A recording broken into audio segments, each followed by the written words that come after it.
Escucha mientras duermes y tu vida nunca volverá a ser la misma. Hay personas que encuentran este audio por accidente. Estaban buscando otra cosa. Música para dormir. Una meditación guiada. Ruido blanco. Algo que apagara el ruido de un día que no terminó de la manera que esperaban y que los dejó con ese peso familiar de las cosas pendientes, las conversaciones que no ocurrieron, las decisiones que se postergaron otra vez. Y encontraron esto. Y algo en ellos, antes de que la mente consciente tuviera tiempo de evaluar si tenía sentido seguir escuchando, reconoció algo. No una idea. No una información. Algo anterior a las ideas y a la información. Una frecuencia. La frecuencia de algo verdadero que llega exactamente cuando necesita llegar y que lo hace con la precisión que solo tienen las cosas que no son accidentales aunque parezcan serlo. Si tú eres una de esas personas, si algo en ti reconoció algo en este audio antes de que pudieras explicarte exactamente qué fue lo que reconociste, necesito que escuches lo que voy a decirte a continuación con una atención diferente a la atención con que normalmente procesas la información. No con la mente que evalúa y compara y decide si algo tiene sentido dentro de los parámetros de lo que ya conoce. Sino con esa parte de ti que reconoció algo hace un momento. Con esa parte que sabe. Que siempre ha sabido. Que lleva tiempo esperando exactamente este tipo de conversación. Lo que estás a punto de escuchar esta noche no te va a pedir que creas nada que no puedas verificar en tu propia experiencia. No te va a pedir que adoptes ningún sistema de creencias que contradiga lo que la experiencia honesta de tu propia vida te ha enseñado. Te va a pedir algo mucho más simple y al mismo tiempo mucho más radical. Que escuches mientras duermes. Y que notes lo que ocurre después. Porque después de esta noche, algo va a ser diferente. No necesariamente de manera visible. No necesariamente de manera dramática. Pero diferente. De una manera que reconocerás de inmediato precisamente porque llevas tiempo esperando sentirla. Y que una vez que la sientas, no vas a querer soltar. Porque es la sensación de algo que finalmente se mueve en la dirección correcta. Después de haber estado quieto durante demasiado tiempo. Capítulo 1. El encuentro que no fue accidental. ¿Por qué llegaste a este audio exactamente esta noche? Existe una pregunta que la ciencia convencional responde de una manera y que las tradiciones de sabiduría de todo el mundo responden de otra. Y la brecha entre esas dos respuestas es exactamente el territorio donde vive todo lo que más importa en la experiencia humana. La pregunta es esta. ¿Existen los accidentes? La ciencia convencional dice que sí. Que el universo es fundamentalmente aleatorio en sus niveles más básicos. Que las partículas subatómicas se comportan según probabilidades estadísticas que no tienen ninguna intención ni ninguna dirección subyacente. Que los eventos que experimentamos como significativos, como las coincidencias que nos dejan sin palabras, como los encuentros que cambian el rumbo de una vida, como el momento exacto en que algo que necesitábamos llegó antes de que supiéramos completamente que lo necesitábamos, son simplemente el resultado de la tendencia humana a encontrar patrones y significados en la aleatoriedad inevitable de un universo que no tiene ningún plan particular para ninguno de nosotros. Las tradiciones de sabiduría de todo el mundo responden de manera diferente. No porque sean anticientíficas necesariamente, sino porque parten de una observación diferente. Parten de la observación de que hay ciertos tipos de coincidencias que ocurren con una frecuencia y una especificidad que la aleatoriedad estadística no explica satisfactoriamente.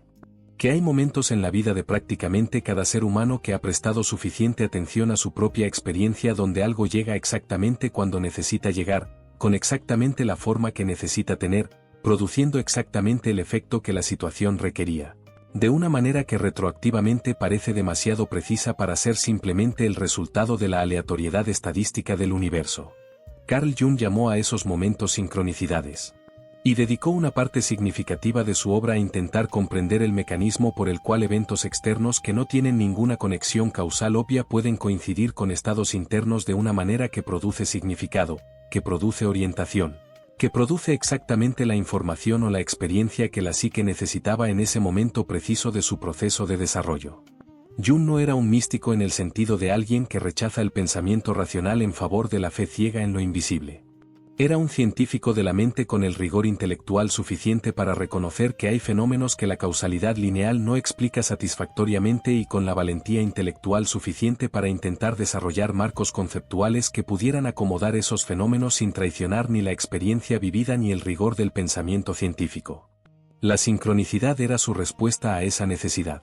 La idea de que existe un principio de conexión entre eventos que no es causal sino acausal. Que no opera a través de la cadena de causa y efecto que la ciencia convencional requiere para reconocer una relación entre dos fenómenos. Sino a través de algo diferente que Jung describía en términos de significado compartido entre el evento externo y el estado interno que lo percibe. Como si el universo y la psique hablaran el mismo lenguaje. Como si lo que ocurre afuera y lo que ocurre adentro fueran con frecuencia dos expresiones del mismo proceso que ocurre en un nivel de la realidad donde la distinción entre interior y exterior todavía no existe con la rigidez que tiene en el nivel de la experiencia ordinaria. Ahora bien, te cuento esto no para proponerte que adoptes una visión del mundo particular sobre la naturaleza de la realidad. Te lo cuento porque es relevante para algo muy específico. Para la pregunta de por qué llegaste a este audio exactamente esta noche. Porque hay dos maneras de responder esa pregunta. La primera es la respuesta que la mente consciente ofrece de manera automática e inmediata. Llegué porque hice clic en algo. Porque el algoritmo me lo recomendó. Porque estaba buscando algo para dormir y esto apareció. Porque alguien me lo compartió. Porque vi la miniatura y algo en ella me llamó la atención por razones que probablemente tienen que ver con preferencias estéticas y patrones de consumo de contenido que son perfectamente explicables en términos de la historia de mis interacciones digitales anteriores. Esa respuesta es verdadera. Y es completamente insuficiente. Porque no explica el otro elemento de la pregunta. No explica el por qué exactamente esta noche. No explica qué está ocurriendo en tu vida en este momento, en este periodo específico, que creó la receptividad particular con que estás escuchando esto ahora mismo. No explica qué hay en tu estado interno actual que hizo que algo en ti reconociera algo en este audio antes de que pudieras evaluar conscientemente si tenía sentido seguir escuchando. No explica por qué esta noche, entre todas las noches posibles, es la noche en que algo en ti decidió que estaba listo para este tipo de conversación. Porque hay algo ocurriendo en ti ahora mismo. Capítulo 2.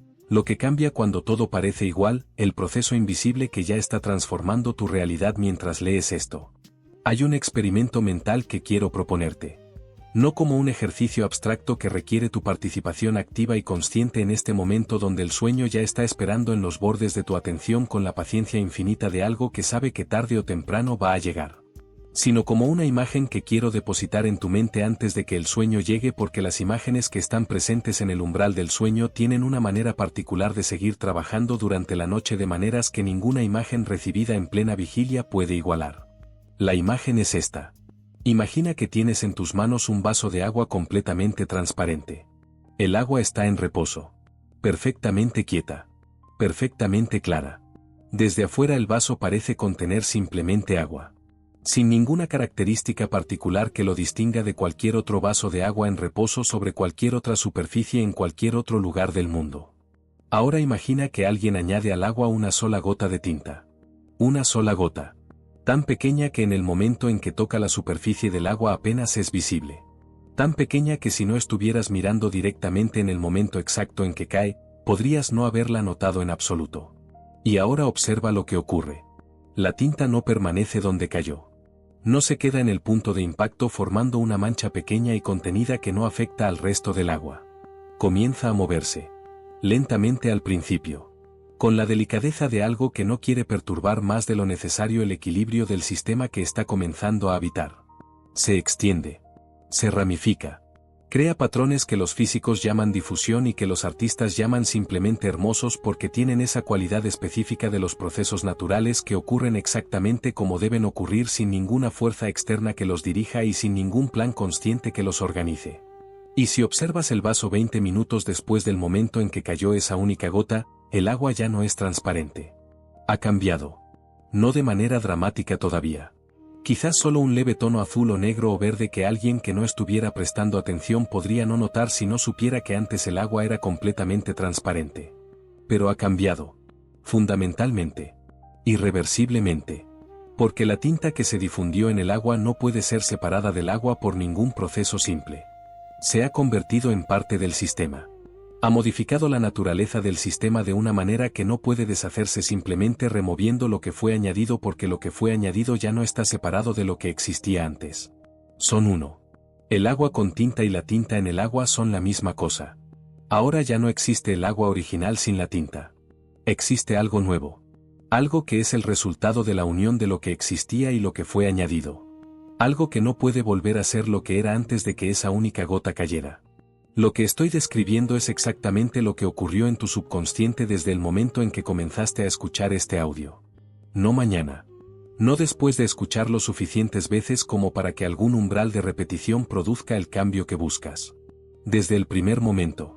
Desde las primeras palabras que llegaron al estado de receptividad particular en que se encontraba tu subconsciente en el momento en que este audio comenzó. Una gota cayó.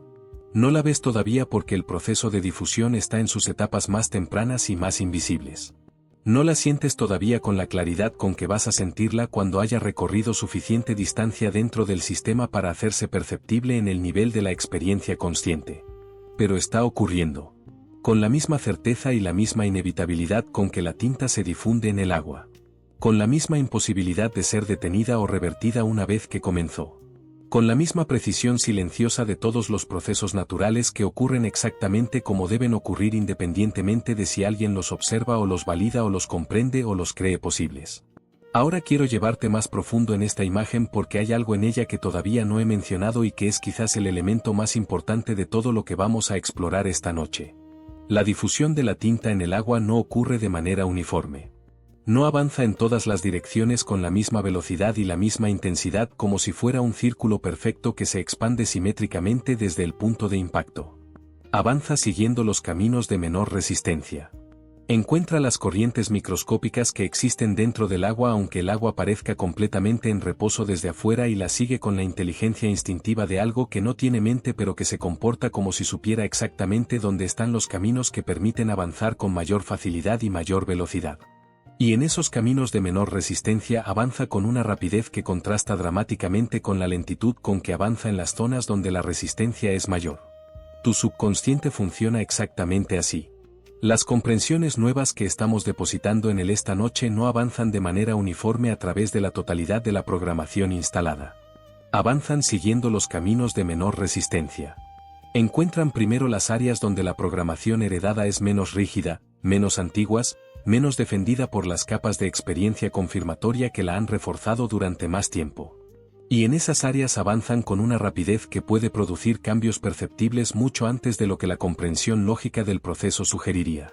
Esto explica algo que las personas que trabajan con este tipo de proceso frecuentemente reportan con una mezcla de sorpresa y de reconocimiento. El primer cambio que perciben no siempre es el cambio que estaban buscando. No siempre ocurre en el área de su vida donde más conscientemente deseaban que ocurriera. Ocurre donde el sistema estaba más listo para recibirlo. Donde la resistencia era menor. Donde la tinta encontró el camino de menor resistencia y avanzó con una rapidez que nadie predijo. Una persona que comienza este proceso buscando transformar su relación con el dinero nota primero un cambio en la calidad de sus conversaciones más cercanas. Una persona que busca sanar una relación específica nota primero un cambio en su relación consigo misma que no había identificado como el problema original pero que retroactivamente reconoce como la raíz de todo lo demás. Una persona que busca encontrar su propósito y su dirección nota primero una paz inexplicable con la incertidumbre que antes era su mayor fuente de angustia y que ahora simplemente parece menos urgente de resolver. Esos cambios inesperados, esos primeros movimientos de la tinta en los caminos de menor resistencia del subconsciente, no son distracciones del proceso principal. Son el proceso principal. Son la inteligencia del subconsciente encontrando exactamente el punto de entrada que permite que el cambio más profundo y más abarcador eventualmente ocurra. Porque el subconsciente tiene una comprensión de la arquitectura de tus limitaciones que la mente consciente no tiene. Sabe dónde están las raíces. Capítulo 3. El mapa del territorio interior, la arquitectura secreta de tu mente que nadie te enseñó en la escuela. En 1879 un hombre llamado Wilhelm Wundt abrió en Leipzig, Alemania, el primer laboratorio de psicología experimental de la historia. Fue el momento en que la humanidad decidió oficialmente que la mente podía ser estudiada con los mismos métodos con que se estudiaba cualquier otro fenómeno natural. Con observación. Con medición. Con experimentación controlada. Con la construcción de hipótesis que podían ser verificadas o refutadas a través de la evidencia empírica acumulada de manera sistemática y reproducible. Fue un momento importante. Un momento que inició un proceso de conocimiento sobre la naturaleza de la mente humana que en los 150 años que han pasado desde entonces ha producido descubrimientos que genuinamente han transformado la manera en que entendemos lo que somos y cómo funcionamos. Pero fue también el momento en que la ciencia de la mente eligió un camino que tenía una limitación fundamental incorporada en su propia metodología. Una limitación que durante décadas produjo una imagen de la mente humana que era precisa en algunos aspectos y profundamente incompleta en otros. La limitación era esta. Los métodos científicos experimentales que Wundt y los psicólogos que lo siguieron desarrollaron para estudiar la mente estaban diseñados para estudiar lo que podía ser medido desde afuera. El comportamiento observable. Las respuestas medibles a estímulos controlados. Los tiempos de reacción. Las asociaciones verbales. Todo lo que podía ser capturado, cuantificado y comparado con la precisión que el método científico requiere para producir conocimiento que se considera válido. Y lo que no podía ser medido desde afuera quedaba fuera del mapa. No porque no existiera, sino porque los instrumentos disponibles no podían alcanzarlo. Y durante décadas la psicología académica occidental operó con un mapa de la mente que excluía precisamente los territorios más profundos y más determinantes de la experiencia humana. El subconsciente. Los sueños como algo más que epifenómenos del sueño sin significado psicológico real. La dimensión emocional y somática de la experiencia como algo más que el ruido de fondo de procesos cognitivos que eran los verdaderamente importantes. La espiritualidad y la experiencia trascendente como algo más que la manifestación de necesidades psicológicas básicas disfrazadas de contacto con algo más grande. Fue Freud quien abrió la primera puerta hacia el territorio excluido. Con todos sus errores, con todas las limitaciones de sus teorías que la investigación posterior ha revisado y frecuentemente refutado, Freud hizo algo que ningún psicólogo antes que él había tenido la valentía intelectual de hacer. Tomó en serio lo que ocurría debajo de la superficie. Propuso que la mayor parte de lo que determina el comportamiento humano no ocurre en el nivel de la conciencia ordinaria sino en un nivel más profundo que la conciencia ordinaria no puede observar directamente pero cuyos efectos son visibles en todo lo que hacemos, en todo lo que evitamos, en todo lo que repetimos, en todo lo que no podemos explicar completamente cuando intentamos dar cuenta de por qué somos como somos y por qué nuestra vida tiene la forma que tiene. Fue un comienzo. Incompleto y frecuentemente distorsionado por los límites de la época y de la perspectiva particular de Freud. Pero fue el comienzo del reconocimiento oficial de que el mapa que la psicología experimental de Wundt había producido era extraordinariamente incompleto. Jung fue más lejos. Y en ese ir más lejos produjo algo que todavía no ha sido completamente integrado por la psicología académica convencional pero que para las personas que lo encuentran con la apertura suficiente para recibir lo que ofrece resulta ser uno de los mapas más completos y más útiles que existen del territorio interior de la mente humana. Jung propuso que el subconsciente no es simplemente el repositorio de los recuerdos reprimidos y los deseos censurados que Freud describía. Que es algo mucho más vasto. Mucho más rico. Mucho más interesante. Propuso que debajo del subconsciente personal, debajo de la capa que contiene las experiencias específicas de tu vida particular que fueron reprimidas o simplemente olvidadas por la conciencia ordinaria, existe otra capa. Una capa que no es personal. Una capa que no es el producto de tu historia individual sino de la historia de toda la especie. La llamó el inconsciente colectivo. Y propuso que en esa capa existen estructuras que llamó arquetipos. Patrones de experiencia y de significado que son comunes a todos los seres humanos independientemente de su cultura, su época, su historia individual. Patrones que se expresan en los mitos de todas las culturas, en los sueños de todos los soñadores, en las experiencias de las personas de todas las tradiciones que se han adentrado suficientemente en su propio territorio interior como para llegar a ese nivel más profundo donde la experiencia personal se disuelve en algo más universal. Ahora bien, independientemente de si aceptas o no la teoría específica de Jung sobre la naturaleza del inconsciente colectivo y de los arquetipos, lo que es indudablemente verdadero e indudablemente útil en su contribución es el mapa de capas que propone.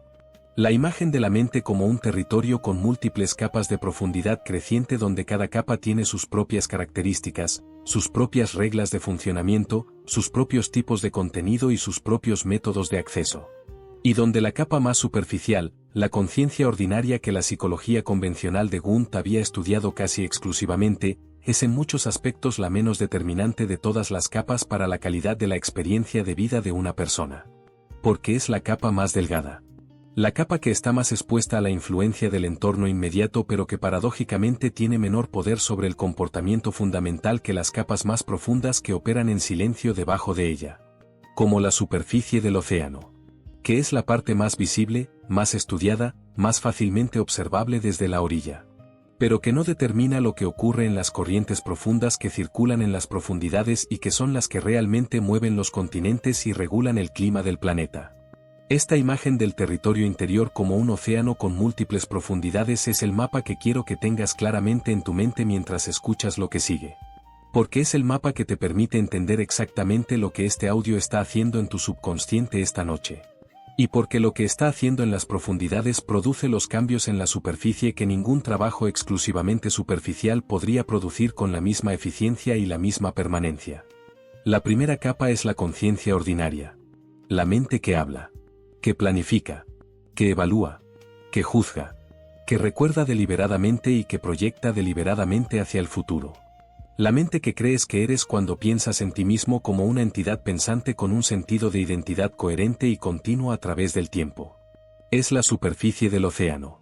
Brillante, visible, constantemente en movimiento, constantemente reflejando lo que ocurre en el entorno inmediato, constantemente produciendo la espuma de los pensamientos, las emociones, las decisiones y las reacciones que constituyen la textura obvia de tu experiencia cotidiana. Capítulo 4. Las voces que heredaste, cómo los mensajes de tu infancia siguen hablando en tu mente esta noche. Hay una voz en tu cabeza que no es tuya. No en el sentido perturbador que esa frase podría sugerir si la sacáramos del contexto de lo que estamos explorando esta noche. No hay nada patológico ni alarmante en lo que voy a describir. Es uno de los fenómenos más universales y más profundamente humanos que existen. Algo que comparte prácticamente cada ser humano que ha nacido en este planeta independientemente de su cultura, su época, su historia particular.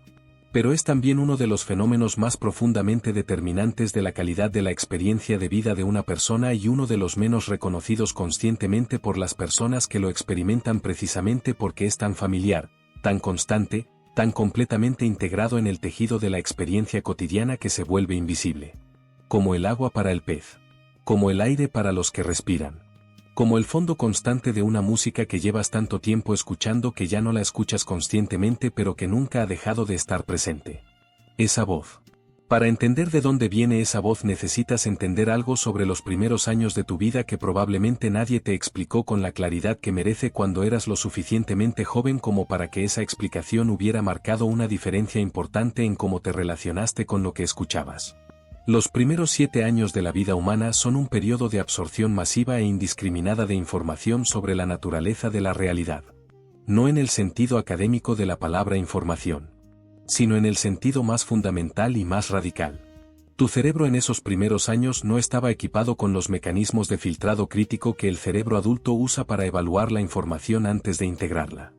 No tenías todavía desarrollada la corteza prefrontal que permite la evaluación, el cuestionamiento, el rechazo de información que no es consistente con lo que ya sabes o con lo que tu experiencia te ha enseñado a considerar verdadero. Eras, en el sentido más literal de la palabra, un recipiente completamente abierto.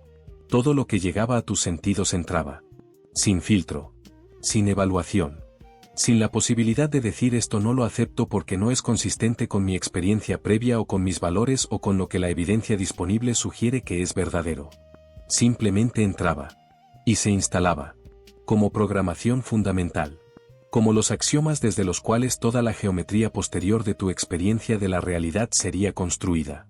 Y lo que entraba no era únicamente lo que las personas que te rodeaban te decían explícitamente.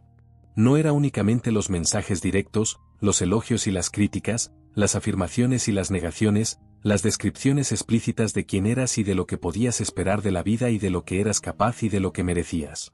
Era todo. El tono de voz con que se dirigían a ti. La expresión en los rostros de las personas cuya aprobación era literalmente una cuestión de supervivencia para ti en esos años donde todavía no eras capaz de sobrevivir solo. La manera en que las personas a tu alrededor se relacionaban entre sí. Lo que se decía en voz alta y lo que se callaba con una consistencia que enseñaba tanto como lo que se decía. La energía en el ambiente de tu hogar. La sensación de seguridad o de inseguridad que impregnaba el espacio donde pasabas la mayor parte de tu tiempo. La manera en que el dinero se discutía o se evitaba discutir. La manera en que el amor se expresaba o se retenía. La manera en que los conflictos se resolvían o se ignoraban. La manera en que el fracaso era tratado. La manera en que el éxito era recibido. Todo eso entró. Sin filtro. Sin evaluación. Y se instaló como la verdad de la realidad. No como una perspectiva entre muchas posibles. Como la naturaleza misma de las cosas. Como el modo en que el mundo funciona para las personas como tú. Como lo que puedes esperar. Como lo que eres. Y esa instalación masiva e indiscriminada de los primeros años se convirtió en la voz interior que te acompaña desde entonces. Esa voz que comenta todo lo que ocurre. Que evalúa cada situación nueva en términos de lo que aprendió sobre la naturaleza de la realidad en esos primeros años. Que produce las reacciones emocionales automáticas que sientes antes de que tengas tiempo de pensar conscientemente sobre cómo quieres responder a lo que está ocurriendo. Que genera las resistencias que aparecen cuando te acercas a ciertos tipos de experiencia o de oportunidad. Que crea los techos invisibles que limitan lo que permites que entre en tu vida. Que sostiene los patrones que se repiten en tus relaciones, en tu trabajo, en tu relación con el dinero, con tu cuerpo, contigo mismo. Esa voz no es tuya. No en el sentido de que no la hayas integrado completamente como parte de lo que experimentas como tu yo más íntimo. La has integrado tan completamente que en la mayoría de los momentos no puedes distinguirla de tus propios pensamientos genuinos. Parece ser simplemente la manera en que ves las cosas. La descripción objetiva de cómo son las cosas. Tu sentido de la realidad. Pero no es tuya en el sentido de que no la elegiste. No la construiste desde tus propias observaciones y experiencias con la libertad y el discernimiento de alguien que tuvo la oportunidad de evaluar la información antes de integrarla. Te fue dada. Por personas que a su vez la recibieron de las personas que les dieron forma a ellas. Por las circunstancias específicas de tu infancia que no elegiste y que no podías haber elegido. Por un entorno que tenía sus propias limitaciones, sus propios miedos, sus propias creencias heredadas que se transmitieron a través de ti hacia el futuro con la misma automaticidad y la misma inconsciencia con que siempre se han transmitido estas cosas en la especie humana. Esa voz tiene características específicas que la distinguen de tu voz genuina cuando sabes cómo escuchar la diferencia. Y aprender a escuchar esa diferencia es uno de los actos más liberadores que cualquier ser humano puede realizar. La primera característica de la voz heredada es que habla en términos absolutos. No dice a veces me resulta difícil relacionarme con el dinero. Dice el dinero no es para gente como yo. No dice en algunas circunstancias me cuesta confiar en las personas. Dice las personas siempre terminan decepcionando. No dice este tipo específico de desafío me resulta particularmente difícil. Dice yo no sirvo para esto. Los absolutos son la firma de la programación heredada. Son la evidencia de que lo que habla no es la observación madura y calibrada de una mente adulta con suficiente experiencia como para reconocer la complejidad y la especificidad de la realidad. Son la evidencia de que lo que habla es la conclusión de un niño pequeño que generalizó a partir de experiencias limitadas con la lógica totalizante que es característica del pensamiento infantil en las etapas tempranas del desarrollo. Un niño que tuvo varias experiencias de rechazo y que concluyó que el rechazo es la respuesta universal y predecible que puede esperar de las personas. Un niño que vivió en un ambiente de escasez económica y que concluyó que la escasez es la condición natural de la vida y que la abundancia es algo que les ocurre a otros pero no a personas como él. Un niño que fue criticado repetidamente por sus intentos de expresarse y que concluyó que sus palabras no tienen valor y que es mejor guardar silencio. Capítulo 5. El momento donde todo se invierte, la paradoja que los maestros guardaron en silencio durante siglos. Existe una enseñanza que aparece en tradiciones tan distintas entre sí que su presencia simultánea en todas ellas no puede explicarse por influencia mutua ni por coincidencia cultural.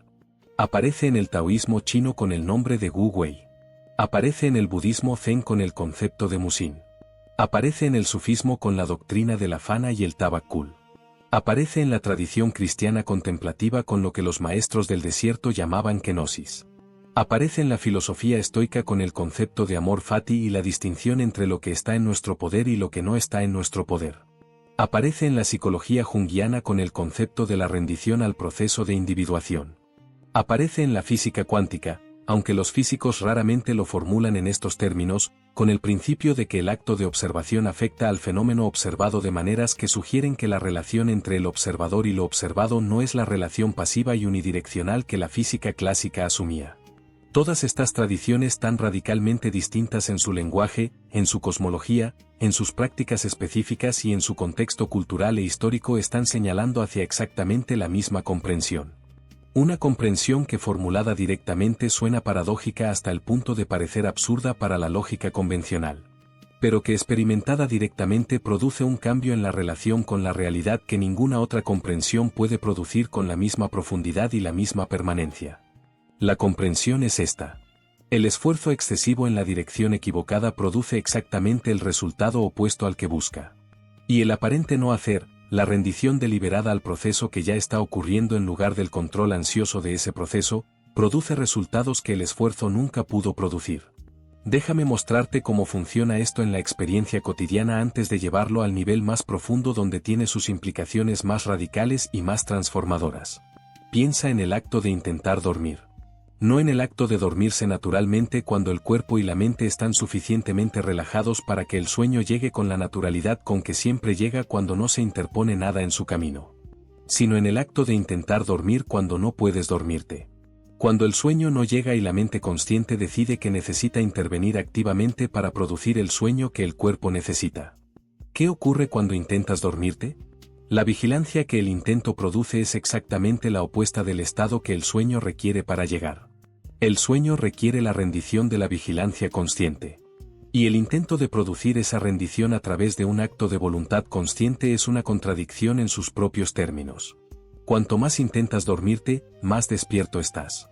Cuanta más energía consciente diriges hacia el problema de no poder dormir, más energía consciente hay disponible en el sistema y por lo tanto menos probable es que el sueño llegue. El esfuerzo en la dirección equivocada produce exactamente el resultado opuesto. Y la única salida de ese círculo vicioso no es más esfuerzo en la misma dirección. Es el aparente abandono del esfuerzo. Es dejar de intentar dormirse. Es redirigir la atención hacia algo diferente, hacia la respiración, hacia las sensaciones del cuerpo, hacia las imágenes que emergen espontáneamente en los bordes de la consciencia, y en ese acto de redirección de la atención, en ese aparente abandono del objetivo de dormirse, el sueño llega.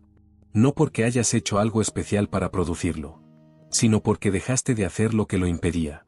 Esta es la paradoja que los maestros de todas las tradiciones han señalado con tanta consistencia que su presencia simultánea en culturas que no tuvieron contacto entre sí durante los periodos en que estas enseñanzas se desarrollaron solo puede explicarse por una cosa. Que señalan hacia algo verdadero sobre la naturaleza de la mente y de la realidad que puede ser descubierto de manera independiente por cualquier explorador suficientemente honesto y suficientemente valiente para llevar la investigación hasta sus conclusiones más radicales. El taoísmo lo formula con la metáfora del agua. El agua no lucha contra los obstáculos que encuentra en su camino. Los rodea. Se adapta a la forma del recipiente que la contiene. Cede ante cualquier fuerza que la comprime. Y sin embargo es la fuerza más erosiva que existe en la naturaleza. Las montañas más grandes del planeta han sido talladas por el agua. No porque el agua sea más dura que la roca, sino porque el agua tiene algo que la roca no tiene. Tiene la disposición de fluir alrededor de los obstáculos en lugar de chocar contra ellos.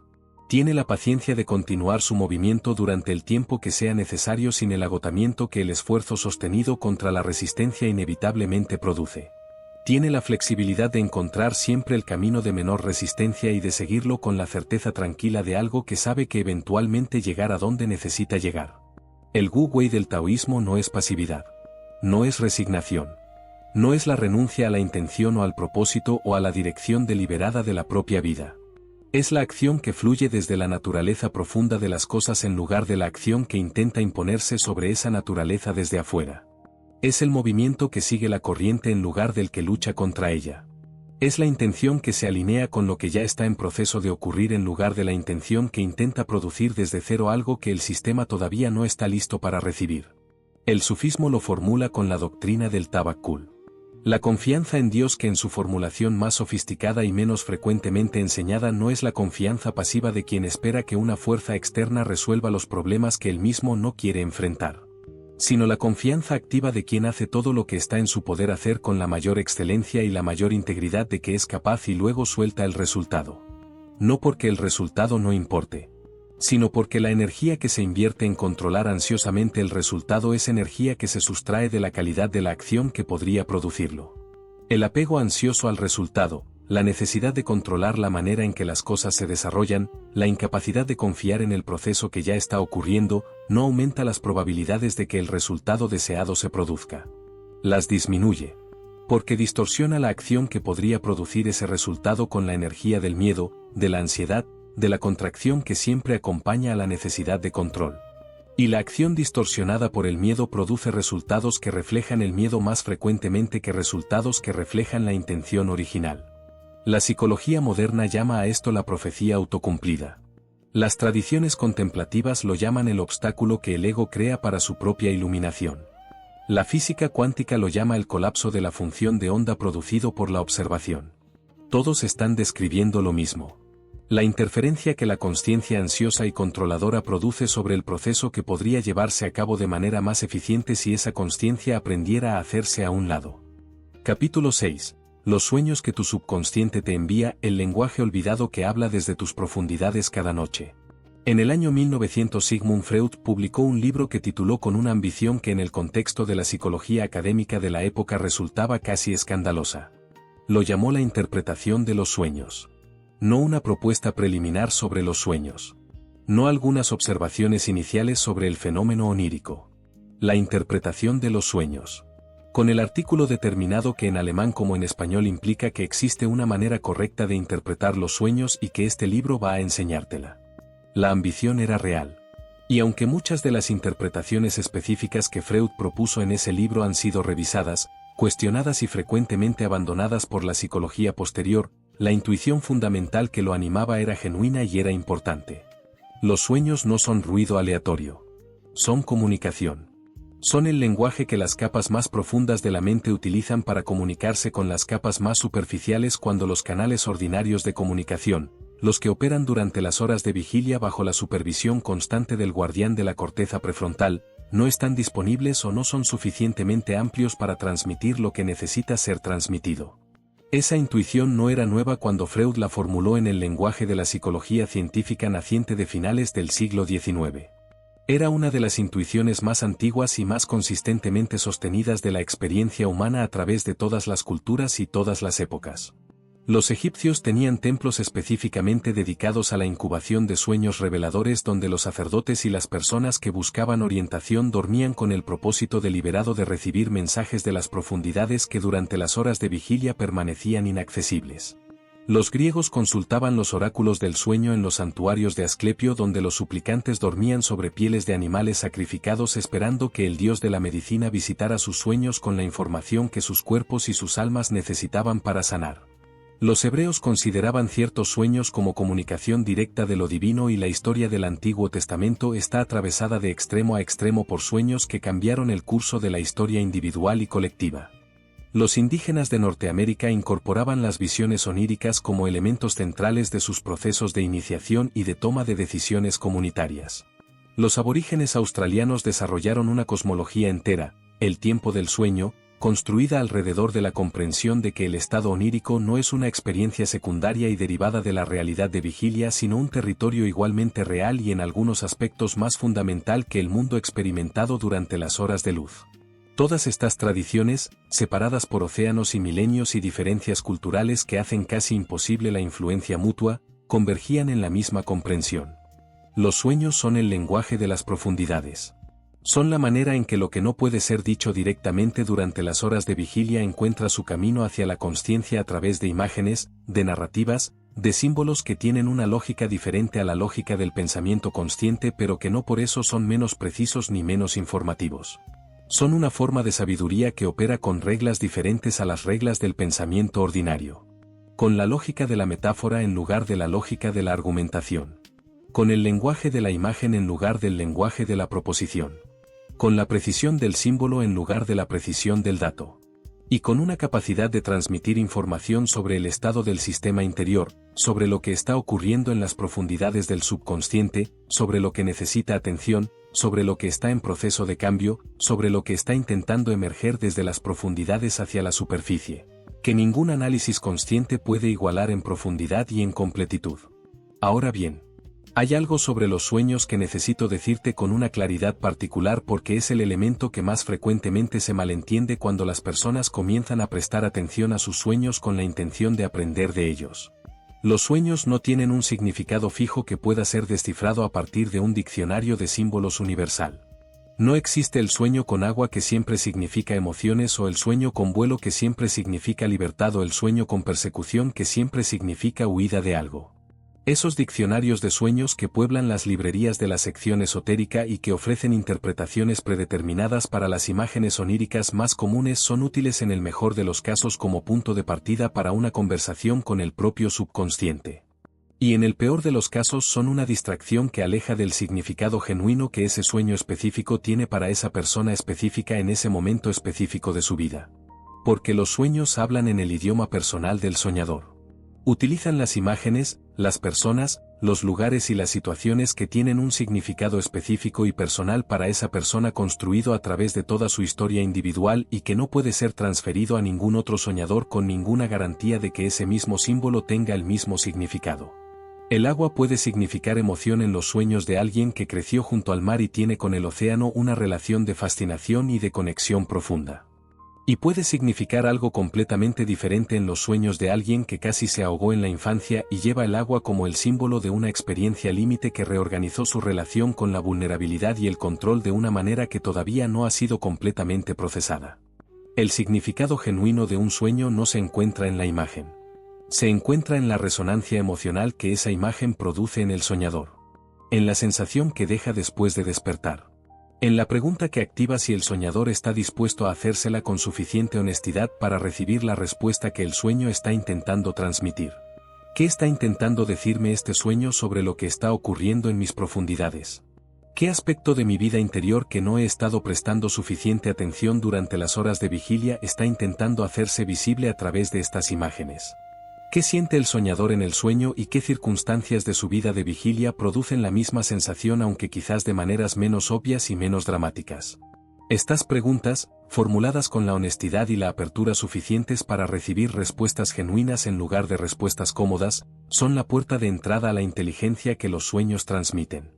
Y esa inteligencia, cuando se aprende a escucharla con suficiente atención y suficiente humildad para reconocer que lo que las profundidades tienen para decir es frecuentemente más preciso e importante que lo que la superficie ha estado dispuesta a escuchar, tiene el poder de orientar el proceso de transformación de maneras que ningún mapa externo puede igualar. Porque es el mapa desde adentro. Es la cartografía del territorio interior producida por el cartógrafo que mejor lo conoce. El subconsciente mismo. Ahora quiero compartir contigo algo sobre lo que ocurre con los sueños cuando este tipo de proceso está activo.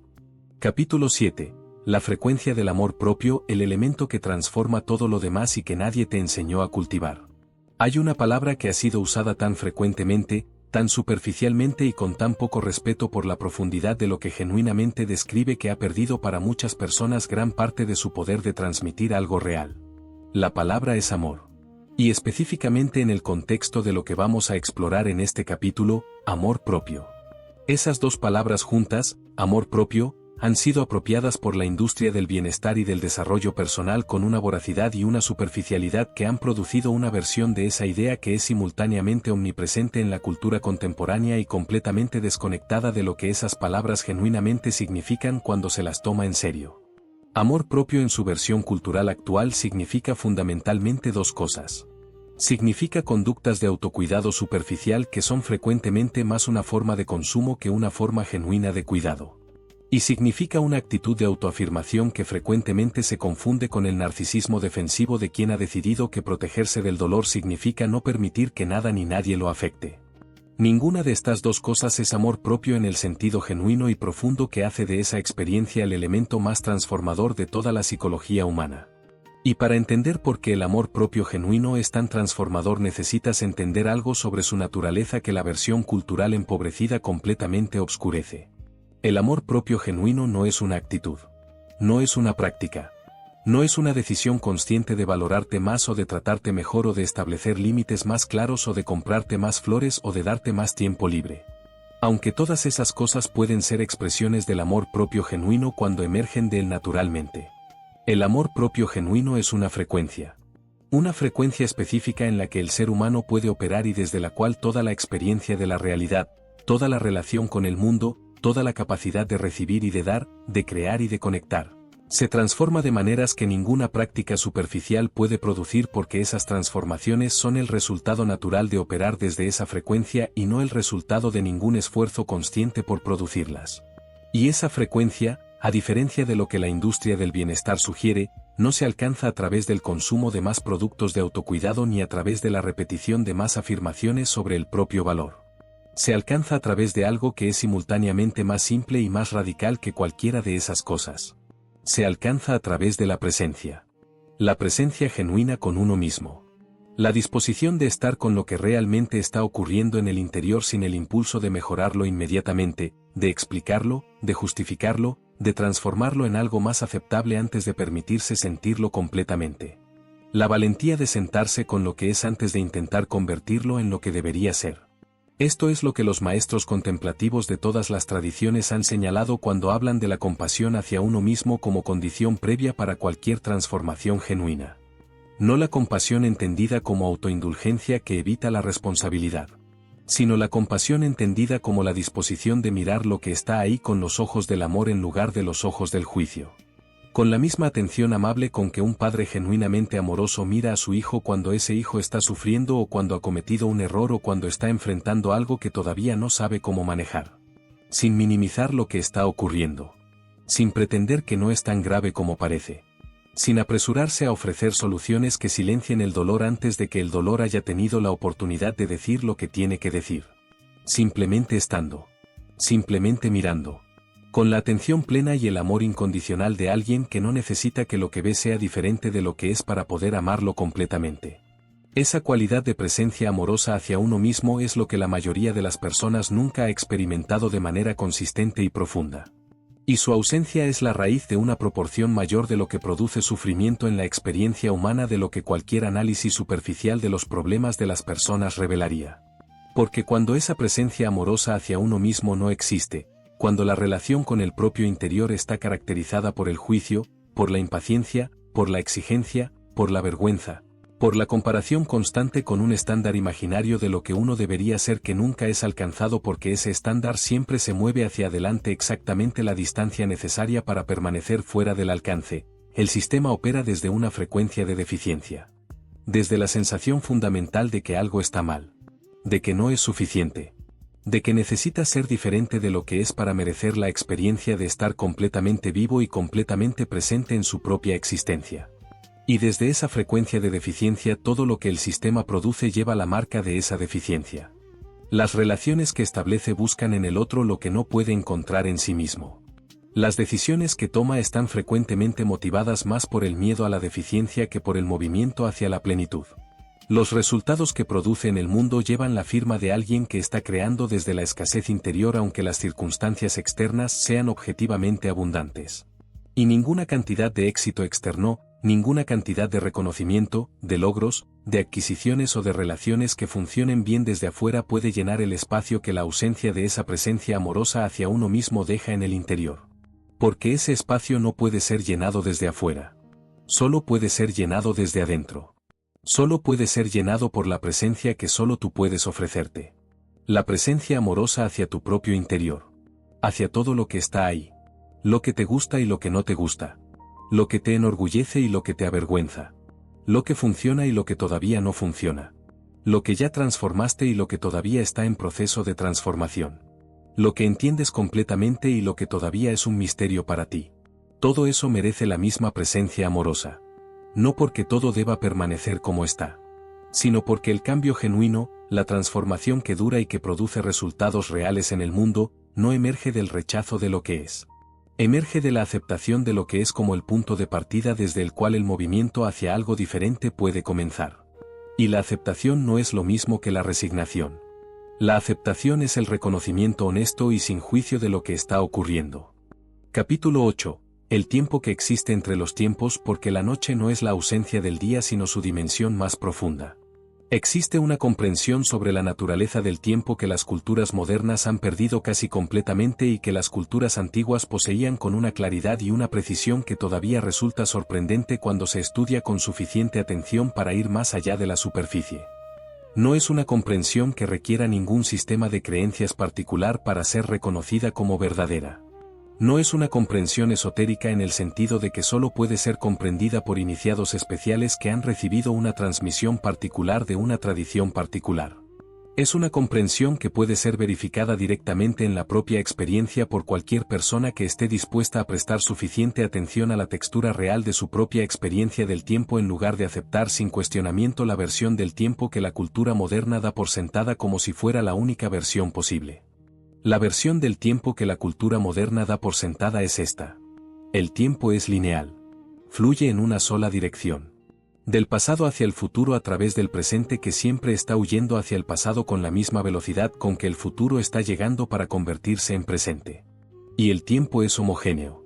Un minuto es un minuto es un minuto independientemente de cuándo ocurra, de en qué estado se encuentre la persona que lo vive, de qué proceso está en curso en el interior de esa persona o en el mundo que la rodea. Esta versión del tiempo es útil. Permite coordinar las actividades de millones de personas que necesitan encontrarse en el mismo lugar en el mismo momento. Permite construir calendarios y horarios y planes que requieren que el tiempo sea predecible y homogéneo para poder ser utilizados de manera efectiva. Pero esta versión del tiempo es una abstracción. Es un mapa. Y como todos los mapas, no es el territorio que describe. El territorio real del tiempo, la experiencia real del tiempo tal como es vivido desde adentro por una consciencia que lo habita, es radicalmente diferente de esa abstracción lineal y homogénea. El tiempo subjetivo no es lineal. No fluye siempre en la misma dirección desde la misma perspectiva. El tiempo subjetivo se expande y se contrae. Un minuto de espera ansiosa puede sentirse más largo que una hora de actividad absorbente. Una semana de rutina puede sentirse más corta que un solo día de intensa presencia y de experiencia genuina. Y el tiempo subjetivo tiene cualidades. No es homogéneo. Hay momentos que tienen una densidad y una significación que los distinguen de los momentos ordinarios de la misma manera en que ciertos lugares tienen una energía y una presencia que los distingue de los lugares ordinarios. Los griegos tenían dos palabras diferentes para el tiempo que el griego moderno y las lenguas derivadas del latín han colapsado en una sola. Cronos y Kairos. Cronos es el tiempo lineal y homogéneo de los relojes y los calendarios. El tiempo que transcurre de manera uniforme e inexorable independientemente de lo que ocurre en él. El tiempo que la cultura moderna conoce casi exclusivamente y que trata como si fuera la totalidad de lo que el tiempo es. Kairos es algo completamente diferente. Kairos es el tiempo cualitativo. El tiempo del momento oportuno. El tiempo que no puede ser medido con un reloj sino solo reconocido cuando está presente por alguien que tiene la atención y la sensibilidad suficientes para percibirlo. Kairos es el tiempo del momento en que algo que llevaba preparándose en silencio finalmente está listo para manifestarse. El tiempo del momento en que la semilla que llevaba germinando en la oscuridad finalmente tiene suficiente fuerza para romper la superficie. El tiempo del momento en que una conversación que podría haber ocurrido en cualquier otro momento produce un efecto que en ningún otro momento hubiera podido producir. El tiempo del momento en que una comprensión que ha estado disponible como información durante años finalmente cae en el lugar correcto y se convierte en sabiduría vivida. Los griegos reconocían Kairos como diferente de Cronos no simplemente como una distinción poética o metafórica, sino como la descripción de dos aspectos genuinamente diferentes de la realidad del tiempo que requieren actitudes completamente diferentes para ser habitados de manera que produzcan lo que cada uno tiene para ofrecer. Cronos requiere planificación. Organización. El uso eficiente de unidades de tiempo homogéneas hacia objetivos predefinidos. Kairos requiere atención. Presencia. La disposición de reconocer el momento oportuno cuando llega y de responder a él con la totalidad de lo que uno es en lugar de con la fracción de uno mismo que está disponible cuando la atención está dividida entre múltiples preocupaciones simultáneas. Ahora bien, ¿cuál es la relación entre esta distinción y lo que estamos explorando esta noche? La relación es central y es transformadora. Porque la noche profunda que ya estás habitando mientras escuchas esto, no es simplemente un periodo de Cronos donde no ocurre nada porque el cuerpo está dormido y la mente consciente no está activa. La noche es el territorio de Kairos por excelencia. Es el tiempo entre los tiempos. El espacio que existe en el margen de la experiencia ordinaria donde los procesos que no pueden ocurrir en la luz del día, donde la vigilancia consciente y la presión del mundo exterior y la inercia de la identidad habitual crean condiciones que los hacen imposibles, finalmente tienen el espacio y la libertad para ocurrir. Las culturas antiguas lo sabían. Lo sabían de maneras que se expresaban en prácticas, en rituales, en sistemas de comprensión de la realidad que honraban la noche no como la ausencia del día sino como su dimensión complementaria y en muchos aspectos más profunda y más poderosa. Los chamanes de prácticamente todas las culturas realizaban sus viajes al mundo invisible durante la noche. No como una preferencia estética o como una adaptación práctica a las condiciones de temperatura o de luz, sino porque reconocían que la noche tenía cualidades específicas que facilitaban el acceso a los territorios interiores donde el trabajo más importante podía ocurrir. Los alquimistas medievales trabajaban frecuentemente durante la noche no solo por la necesidad de calor que proporcionaban sus hornos en los meses fríos, sino porque comprendían que el trabajo de transformación que buscaban requería las condiciones que solo la noche proporcionaba. El silencio. La ausencia de los estímulos del mundo diurno que constantemente reclaman la atención hacia el exterior. La energía específica de las horas profundas de la oscuridad que en el lenguaje alquímico era descrita como la nigredo, la fase negra del proceso, que no era una fase de muerte sino de gestación de lo que habría de emerger transformado en las fases posteriores. Los monjes de prácticamente todas las tradiciones contemplativas se levantaban en las horas más profundas de la noche, en lo que en la tradición cristiana se llamaba el oficio de maitines y en la tradición budista se llamaba simplemente la hora del alba, para realizar sus prácticas en ese tiempo que consideraban especialmente receptivo a la experiencia contemplativa más profunda.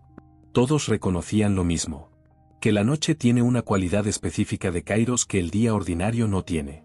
Capítulo 9. El umbral de la nueva versión, cuando la persona que fuiste deja espacio a la persona que eres. Existe un ritual que los pueblos indígenas de los Andes han practicado durante siglos con una consistencia y una seriedad que contrasta dramáticamente con la manera en que las culturas modernas tratan el paso de un año al siguiente. No es el ritual de la celebración. No es el ritual de las resoluciones de Año Nuevo que la mayoría de las personas formula con sinceridad en los primeros días de enero y abandona con la misma sinceridad y sin demasiada culpa hacia finales de ese mismo mes. Es el ritual del despacho. Un ceremonial específico que implica construir un paquete simbólico que contiene representaciones de todo lo que el año que termina produjo que ya no sirve para el año que comienza. Los miedos que se arrastraron durante demasiado tiempo. Las creencias que se mantuvieron después de que la evidencia de su falsedad se hizo insostenible. Las relaciones que llegaron a su término natural pero que el apego mantuvo artificialmente activas más allá del punto donde habían dejado de nutrir.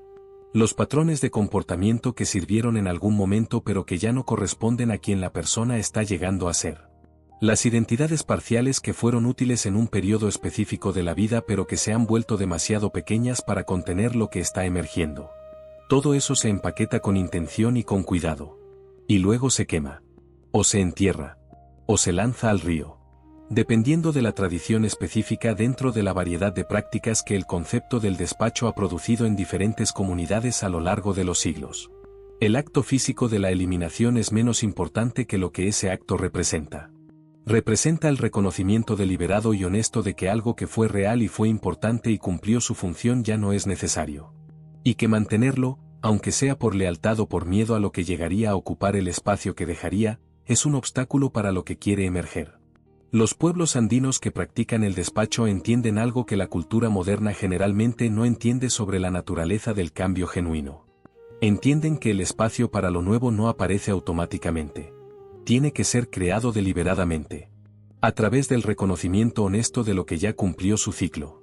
A través de la disposición de soltar lo que fue sin necesitar que hubiera sido diferente para poder soltarlo con gratitud. A través del acto de creación de vacío que es la condición previa de cualquier llenado genuino. Los físicos tienen un concepto que describe algo similar. Lo llaman vacuum energy, la energía del vacío. Y es uno de los conceptos más contraintuitivos y más fascinantes de toda la física cuántica.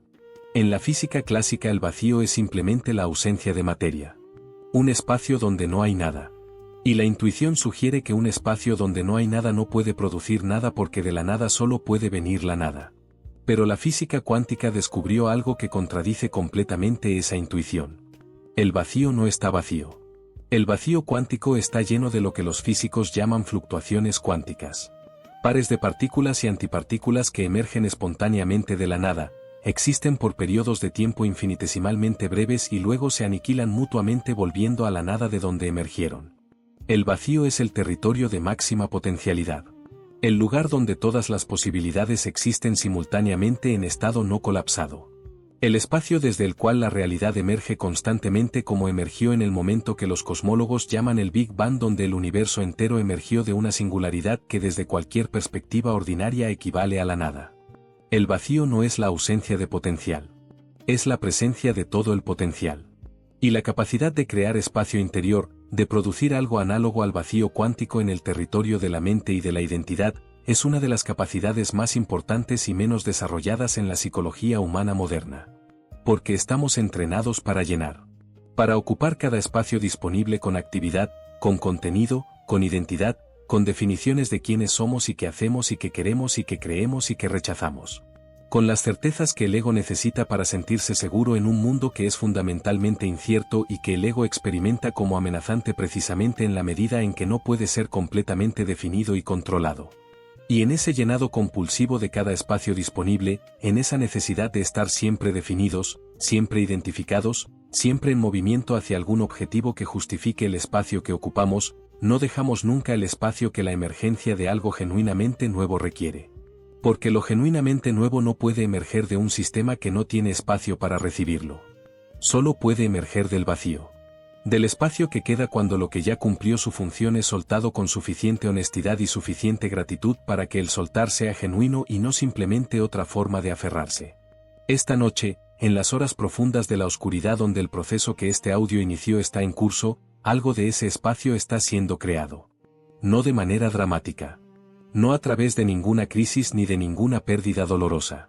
Sino de la manera más suave y más eficiente que existe. A través del sueño. Porque el sueño, como hemos explorado en capítulos anteriores, incluye entre sus funciones más importantes una que raramente se menciona explícitamente pero que es la condición de posibilidad de todas las demás. La función de soltar. Durante el sueño el sistema suelta la identidad habitual con una completitud que en ningún estado de vigilia es posible. Suelta la narrativa de quién eres. Suelta los roles que desempeñas durante el día. Suelta las preocupaciones que durante las horas de vigilia consumen una proporción significativa de la energía disponible. Suelta la vigilancia que el sistema nervioso mantiene constantemente activa durante las horas de luz. Suelta el control que la mente consciente ejerce sobre la experiencia. Y en ese soltar masivo y profundo que el sueño produce cada noche, algo análogo al vacío cuántico se crea en el interior. Un espacio de potencialidad pura. Un territorio donde todas las posibilidades existen simultáneamente en estado no colapsado. Un momento de nada que es simultáneamente un momento de todo. Y es en ese espacio donde el trabajo de este proceso es más eficiente. Donde las semillas que fueron plantadas en el umbral encuentran la tierra más receptiva. Capítulo 10. La vida que ya comenzó a existir, lo que ocurre después de esta noche y cómo recibirlo. Hay algo que necesito decirte antes de que el sueño te lleve completamente. Algo que los maestros de todas las tradiciones que hemos explorado a lo largo de esta noche sabían y que transmitían con particular cuidado a sus estudiantes más avanzados precisamente porque es el elemento que más frecuentemente se malentiende en los momentos finales de un proceso iniciático. El momento de cruzar el umbral. Porque cruzar un umbral no es simplemente pasar de un lado al otro de una puerta. Es un acto que tiene sus propias reglas. Sus propias exigencias. Sus propias consecuencias que operan independientemente de si quien cruza comprende esas reglas o no. Y la más importante de esas reglas es esta. Una vez que cruzas genuinamente un umbral no puedes volver a ser quien eras antes de cruzarlo. No porque el regreso sea físicamente imposible, sino porque la persona que regresaría ya no sería la misma persona que partió. Llevaría el cruce en su interior. Como conocimiento vivido que ningún olvido deliberado puede borrar completamente. Como la tinta que ya se difundió en el agua y que ya no puede ser separada de ella. El umbral que has cruzado esta noche, el umbral que este proceso ha iniciado, no es un umbral dramático ni cinematográfico. No estás al otro lado de una experiencia mística que te ha separado de la humanidad ordinaria ni de una revelación que ha resuelto todos los problemas y eliminado todos los desafíos que tu vida presenta. Estás al otro lado de algo más modesto en su apariencia y más radical en su profundidad. Estás al otro lado de una noche donde algo en tu subconsciente recibió información diferente de la que ha estado recibiendo. Donde ciertas frecuencias que no estaban presentes en el sistema encontraron su primer punto de entrada. Donde el proceso de diferenciación entre la voz que no es tuya y la voz que sí lo es dio sus primeros pasos reales. donde la frecuencia del amor propio genuino fue experimentada aunque sea brevemente en el estado de máxima receptividad que el umbral del sueño produce. Donde el tiempo entre los tiempos fue habitado con una presencia diferente a la presencia con que se habita normalmente. Donde el umbral entre la versión anterior y la versión emergente fue reconocido como lo que es en lugar de ser atravesado inconsciente como se atraviesa la mayoría de los umbrales de la vida. Eso es lo que está al otro lado. Y es suficiente. Es más que suficiente. Porque estos primeros pasos son los más importantes de todo el proceso. No porque sean los más dramáticos, sino porque son los que hacen posibles todos los que vienen después. Como el primer giro de una rueda que lleva tiempo quieta es el que requiere más energía. No porque la rueda sea defectuosa ni porque el camino sea particularmente difícil en ese primer tramo, sino porque el sistema tiene que superar la inercia del reposo que se acumula durante el tiempo que la rueda ha estado quieta. Pero una vez que la rueda comienza a girar, una vez que el primer movimiento supera la inercia del reposo, los giros siguientes requieren significativamente menos energía. El movimiento se vuelve más fluido. La resistencia disminuye. Y con el tiempo, si el proceso se mantiene, la rueda alcanza una velocidad que se sostiene a sí misma con una fracción de la energía que requirió el primer giro. Esta noche fue el primer giro. O si has estado en un proceso de este tipo durante algún tiempo, esta noche fue otro giro en una rueda que ya lleva cierto impulso y que esta noche encontró un poco más de fluidez, un poco menos de resistencia, un poco más de velocidad. En cualquier caso, lo que importa es que el movimiento está ocurriendo. Que la rueda gira. Y que lo que viene después de esta noche es tanto el resultado de lo que esta noche produjo como la condición de lo que las noches siguientes pueden producir. Ahora quiero hablarte de algo muy específico sobre cómo relacionarte con lo que viene después de esta noche. Porque hay maneras de relacionarse con el periodo posterior a una noche como esta que potencian el proceso. Y hay maneras de relacionarse con ese periodo que lo interfieren. Sin intención de hacerlo. Sin ninguna malicia o autosabotaje deliberado. Simplemente por no saber cuál es la actitud que el proceso requiere en su periodo de post-incubación. El periodo que viene inmediatamente después de una noche como esta es lo que los alquimistas llamaban la fase de albedo. La fase de blanqueamiento. La fase que sigue al anigredo, a la oscuridad y la disolución que caracteriza el trabajo de la noche, y que se caracteriza por la aparición de los primeros destellos de luz que señalan que la transformación en las profundidades está comenzando a hacerse visible en la superficie. Esos primeros destellos son delicados. Tienen la fragilidad de todo lo que está emergiendo. La fragilidad de la llama recién encendida que un soplo demasiado brusco puede extinguir antes de que haya tenido tiempo de establecerse con suficiente solidez para sostenerse sola. La fragilidad del brote que acaba de romper la superficie y que todavía no tiene la robustez que tendrá cuando haya crecido lo suficiente para sostener el peso de su propio desarrollo. Y esa fragilidad requiere una actitud específica de quien la percibe. No la actitud de quien la ignora porque los destellos todavía le parecen demasiado pequeños para merecer atención. No la actitud de quien los agarra demasiado fuerte porque tiene tanto miedo de que se extingan que la misma intensidad de su atención los sofoca. Sino la actitud del jardinero experto que reconoce el brote recién emergido y lo protege sin aplastarlo. Que le da agua sin ahogarlo. Que lo orienta hacia la luz sin arrancarlo de sus raíces para ver si está creciendo correctamente. Que confía en el proceso de crecimiento que ya comenzó sin necesitar controlarlo en cada paso para asegurarse de que está yendo en la dirección correcta. Esa actitud de jardinero sabio es la que el periodo que sigue a esta noche requiere de ti. En términos prácticos esto significa varias cosas concretas que vale la pena articular con claridad antes de que el sueño llegue completamente. La primera es que en los días que siguen a esta noche vas a necesitar proteger los espacios de silencio. No porque el silencio sea un lujo opcional que puedes permitirte si las circunstancias lo facilitan y prescindir de él si no lo facilitan. Sino porque el silencio es el territorio donde los destellos que emergieron esta noche pueden consolidarse antes de estar suficientemente robustos para sobrevivir en el ruido ordinario del mundo. El ruido ordinario del mundo, el ruido de las noticias y de las redes sociales y de las conversaciones que consumen más energía de la que devuelven y de las demandas constantes de atención que la vida moderna genera, es el ambiente que más eficientemente disuelve los efectos de noches como esta. No porque ese ambiente sea maligno, sino porque es el ambiente que fortalece exactamente los circuitos que este proceso está intentando reemplazar.